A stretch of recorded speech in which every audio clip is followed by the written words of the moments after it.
ఇప్పుడే అసలు సమస్య మరో రూపంలో కూడా దాడి మొదలైంది. తెలంగాణలో తొలుత సివిల్ సప్లై శాఖలో వేలు పెట్టారు. గన్నీ బ్యాగుల కుంభకోణానికి తెరతీశారు. తెలంగాణలోనే కాదు, దేశవ్యాప్తంగా గన్నీ బ్యాగుల వ్యాపారం సాగించేది కూడా మార్వాడీలే.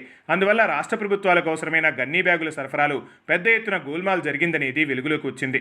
అంతేకాదు, తెలంగాణలో ఇటీవల సివిల్ సప్లై శాఖ ఏర్పాటు చేసిన టెండర్ ప్యాడీ విధానంలో కూడా మార్వాడి దూరిపోయాడు. ప్రభుత్వానికి మిల్లర్లకు మధ్య చిచ్చుకు తెరలేపుతున్నారు. మిల్లర్ల నుంచి ఒడ్లు సేకరించే టెండర్ పాడిన వారు ప్రభుత్వానికి చెల్లించాల్సిన సొమ్ము చెల్లించకుండా అధికారులను గుప్పెట్లో పెట్టుకుని మిల్లులను బెదిరించి వసూళ్లు చేస్తున్నారు.